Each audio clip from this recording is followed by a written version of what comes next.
Hey guys, welcome back to another Adrian graphics and marketing tutorial video. Today we're going to show you how to take a rastered, pixelated, terrible logo and turn it into a vector. I want to keep it simple. We're going to keep this tutorial short, but I want to show you how to take your existing logos or your existing designs from Photoshop that are raster and bring them into Illustrator. We're going to use two different tools here. I'm going to show you how to kind of build it from scratch, and then I'm going to show you a shortcut of how to do this with what we call the image trace tool. So without further ado, let's go ahead and jump right into it.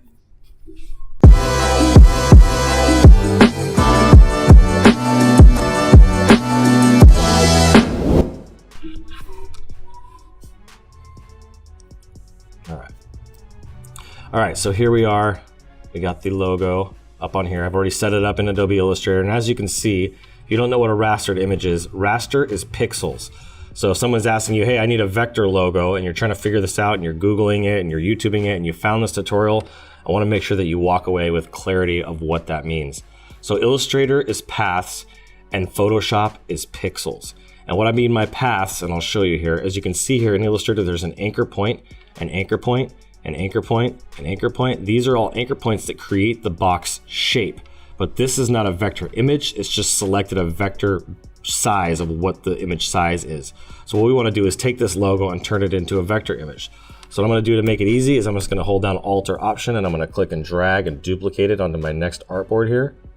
It doesn't need to be perfect or centered or anything like that right now. Just wanna get it on here, there we go. And then once I'm on here, like I said, there's two ways to do this. First way I'll show you is very quick and easy. You can go to the image trace tool and pick one of these and just hit this logo here, hit this little icon, boom. And you can see now, if I hit Command Y, which shows me, whoops, I have to embed this actually. There we go, and if I hit Command Y, you can see the actual paths now. So it's not pixels, and no matter how big I make this logo, it will never distort because it's vector. It's a clean, really, really nice image.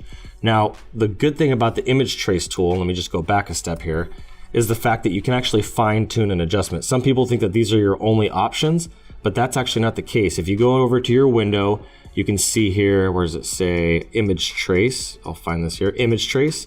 You can click that open and boom. Now you have an advanced panel that's gonna give you a lot more options. You can see this little advanced tool here.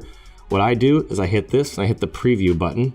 Okay, and you can see here, look from logo to logo. If you'll notice that these nice squared edges, these are not squared, it's rounded it. And why it's done that is because of the paths and the corners and the noise and the threshold. So we're gonna make some adjustments to this. We're gonna bring this in a little tighter. And as I go up in my threshold, it should make it closer and closer to the actual original logo. You can see here, whoops, if I go all the way to the top, it's gonna get rid of it. So you can see it's kind of jagged, it just doesn't look very well, right? So you're gonna have to adjust your paths and find out that just the right dimension here, the right settings. And you may have to play with it. I might have to go to 95. You can see here, that's just too rigid. Now it's just pixelated, right? So I'm gonna go back down. I'm gonna try to find that exact right. This is getting pretty close now. And then I can also adjust my corners. So if I wanted to be more rounded versus less rounded, I can go in here and I can adjust that and actually make them more squared. And you can see here, that's a pretty good copy, but there's just still some jaggedness and imperfection. So I can go in here to my noise and I can adjust this and see if that helps.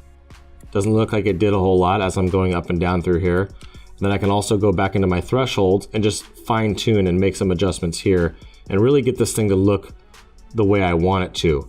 This is probably the fastest way that you can do it, but I wanted to use this logo. I picked a pretty simple one because I wanted to illustrate something too, and you can see it's kind of over here, it's kind of jagged. So this is actually starting to get really close now. I can adjust my paths. There we go. Like I like that, but that's still rounded. I want to keep my jagged edges. That's too jagged there. I just want to get this right. How I would probably personally do this, because it has typography in here and I want the type to look really, really good, is I would take this logo, let me just scoot this up a little bit. I would copy this. And because these are really simple paths, this is something I'm gonna show you how to do. You're gonna use the pen tool, so it's kind of like a bonus tutorial. So I'm gonna go like this. You can see I'm gonna click here, I'll go up here, I'll click here, I'll create that shape. Then obviously I can just go in here and create a circle. I can click and drag in the corner, go up to the top of this, go to the left of it, click and drag, make a nice circle there. Then I'm gonna go use my pen tool again, and I'm gonna go up in here, hit this, come down to here, hit this one, I'm gonna go right to here, I'm gonna adjust that, boom.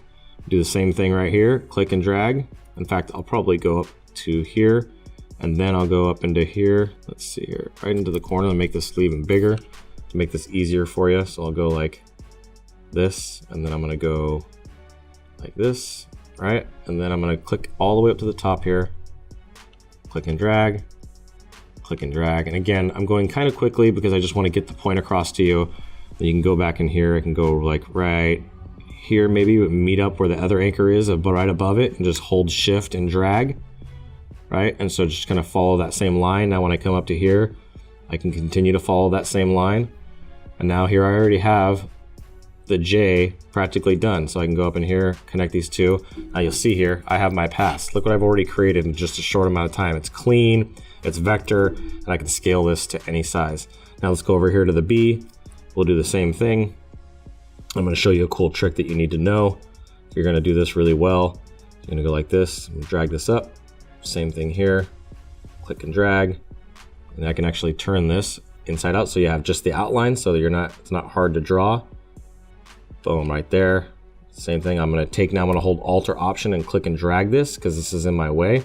I'll probably just make it match up evenly with this. And then I'm gonna bring this up probably to here. No, I'm actually gonna need to adjust this. So I'm gonna bring this up like this, towards this way. There we go, I'm gonna click and drag.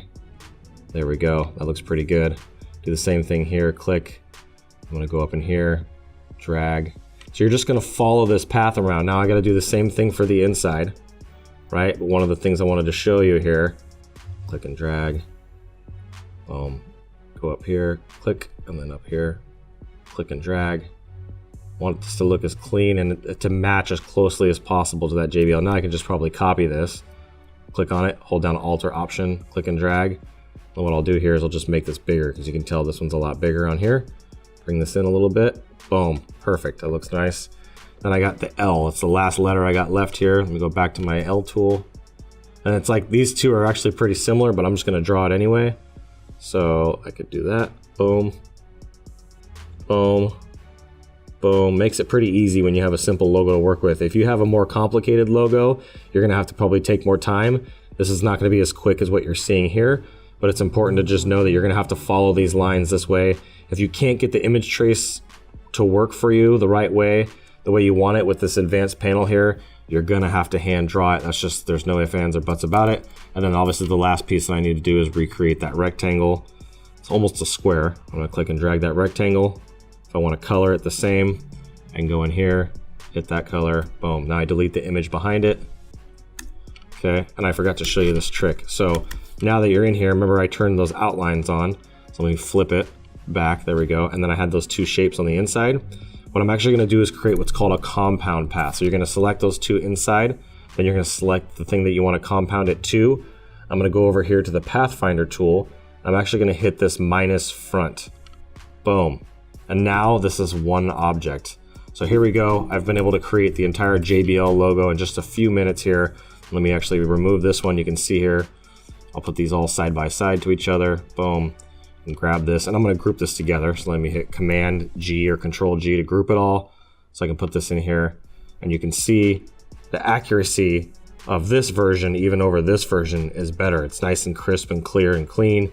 It actually looks just like the JBL logo. No one would ever know the difference. And I was able to create this in just a few minutes. So that's my tutorial for you. If you guys want to know more about this or have a specific question, definitely drop in the comments your question. I just wanted to keep this very simple. I will do another one of these that is going to be more focused around specifically logo design that goes a little bit deeper on how you can take your logo designs and turn them into vectors and just some extra little bonuses there. But look out for that video. I hope you enjoyed this one, and I look forward to seeing you guys on the next one. As always, keep looking up.